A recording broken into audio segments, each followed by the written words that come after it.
dan Abdurrahman bin Auf ini adalah dua orang yang memang pada saat itu adalah orang yang sangat kaya, ya. Abdurrahman bin Auf itu bahkan pernah menanggung seluruh penduduk Madinah, ya. Jadi hartanya diserahkan kepada seluruh penduduk Madinah, sepertiga diberikan sebagai pinjaman, ya, untuk menolong mereka-mereka yang membutuhkan modal usaha dan seterusnya. Sepertiganya diberikan sebagai bantuan untuk melunasi hutang, ya. Kemudian sepertiganya lagi diberikan secara cuma-cuma sebagai pemberian. Ya, ini Abdurrahman bin Auf. Ya, yang doanya kalau bapak-bapak cari sejarahnya itu doanya minta miskin. Ya, kalau kita mungkin doanya supaya diberi rezeki, tapi kalau Abdurrahman bin Auf ini permintaan beliau ya kalau bisa jangan kaya-kaya, gitu ya.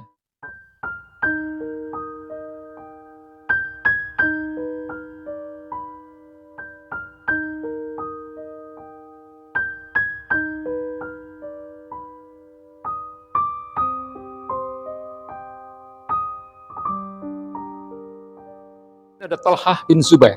Nah, kalau Thalhah bin Zubair ini kebalikannya, ini Abu Ubaidah tadi, Pak. Kalau Thalhah ini kayanya luar biasa.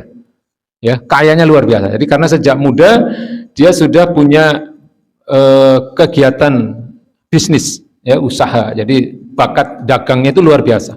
Thalhah bin Zubair ini. Jadi masuk Islamnya beliau ini juga karena dagang. Jadi beliau ini suatu hari, ya, beliau melakukan perjalanan dagang ke Romawi. Di tengah perjalanan beliau ketemu dengan seorang pendeta, ya. Di tengah perjalanan ketemu dengan seorang pendeta. Pendeta ini nanya, di dalam rombongan itu ada nggak yang bernama Ahmad, ya. Kemudian Thalhah bin Zubair ini mengatakan tidak ada. Kalau Muhammad ibnu Abdillah ada nggak? Ya, tidak ada. Kenapa engkau menanyakan seperti itu? Ya, Thalhah ini bertanya kepada pendeta itu. Kemudian pendeta itu mengatakan bahwa hari ini telah ada seorang nabi akhir zaman di Mekah. Ya, kalau di sini memang tidak ada yang bernama Muhammad ibnu Abdillah, segera kalian ke Mekah, kalian cari itu Muhammad ibnu Abdillah. Ya, karena dia adalah nabi akhir zaman. Ya, demikian dikatakan oleh pendeta itu. Ya, lalu kemudian langsung balik ini si siapa namanya Thalhah bin Zubair ini. Dia balik ke Mekah, ya. Nah, Thalhah ini kenal dengan Abu Bakar, Pak. Dan Abu Bakar ditemui oleh Thalhah bin Zubair, ditanya, ada nggak di tengah-tengah masyarakat Mekah ini yang namanya Muhammad ibnu Abdillah? Ya. Kemudian kenapa ditanya sama Abu Bakar? Nah, si Thalhah ini kemudian bercerita tentang peristiwanya dengan pendeta tadi. Lalu Abu Bakar langsung mengatakan, aku telah masuk Islam sejak kemarin. Jadi pada saat itu Islam itu menjadi suatu pembicaraan. Ya, jadi peristiwa ini terjadi ketika Nabi baru saja pulang dari Gua Hira. Ya, setelah turunnya ayat pertama. Ya, jadi Abu Bakar As-Siddiq kan masuk Islam.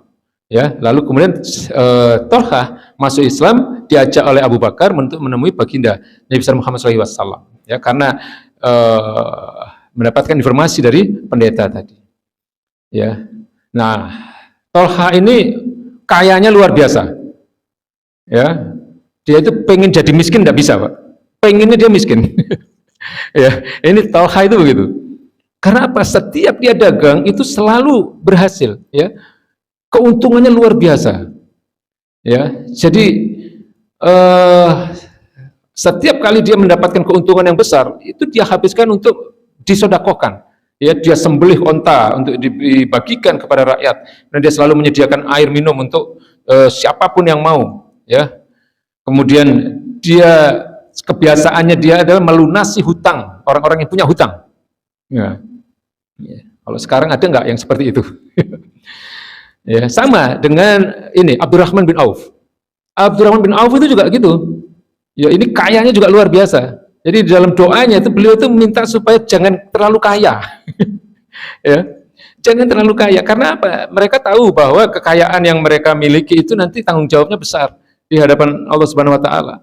Ya, sehingga seringkali ketika kekayaan mereka itu bertambah, itu segera dikeluarkan untuk kebaikan, ya, termasuk untuk jihad misalnya. Setiap kali jihad itu hampir seluruh hartanya diberikan, Pak. Ya, Thalhah dan Abdurrahman bin Auf ini. Ya, jadi Thalhah ini mengikuti seluruh perang yang diikuti oleh Rasulullah, itu dia ikut.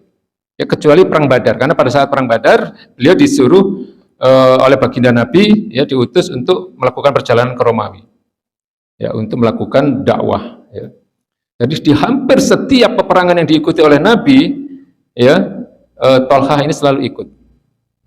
Ya, karena memang beliau ini putra dari Zubair radhiyallahu anhu yang oleh baginda Nabi memang menjadi tangan kanan baginda Nabi, ya, dikatakan oleh Nabi Zubair, ya, ayah dari Tolhah ini adalah hawari. Jadi baginda Nabi mengatakan inna likulli nabiyyin hawariyan.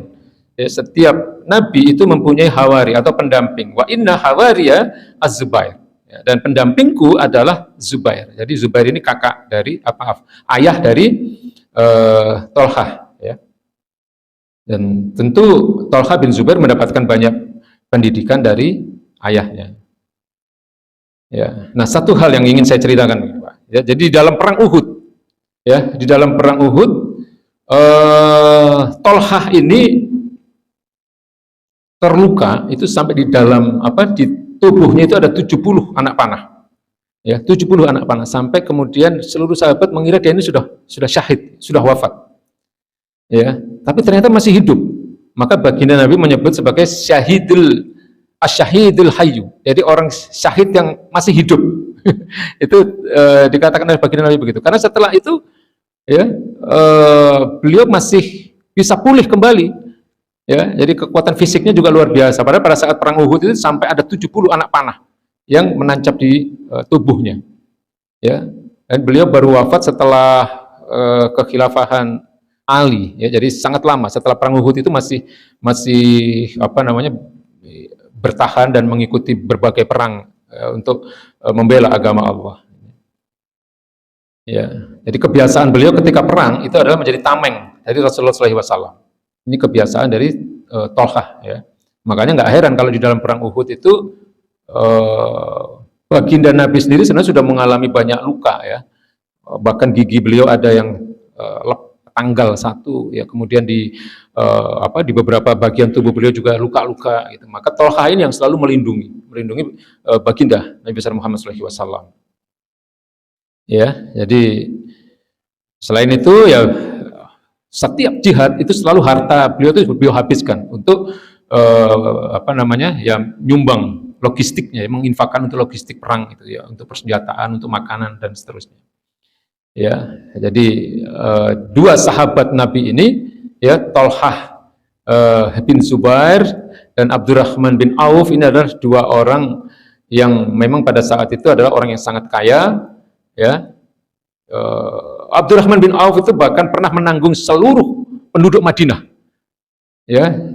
Jadi hartanya diserahkan kepada seluruh penduduk Madinah, sepertiga diberikan sebagai pinjaman, ya, untuk menolong mereka-mereka yang membutuhkan modal usaha dan seterusnya. Sepertiganya diberikan sebagai bantuan untuk melunasi hutang, ya. Kemudian sepertiganya lagi diberikan secara cuma-cuma sebagai pemberian. Ya, ini Abdurrahman bin Auf, ya, yang doanya kalau bapak-bapak cari sejarahnya itu doanya minta miskin. Ya, kalau kita mungkin doanya supaya diberi rezeki, tapi kalau Abdurrahman bin Auf ini permintaan beliau, ya, kalau bisa jangan kaya-kaya, gitu, ya, supaya pertanggungjawabannya nanti nggak terlalu berat.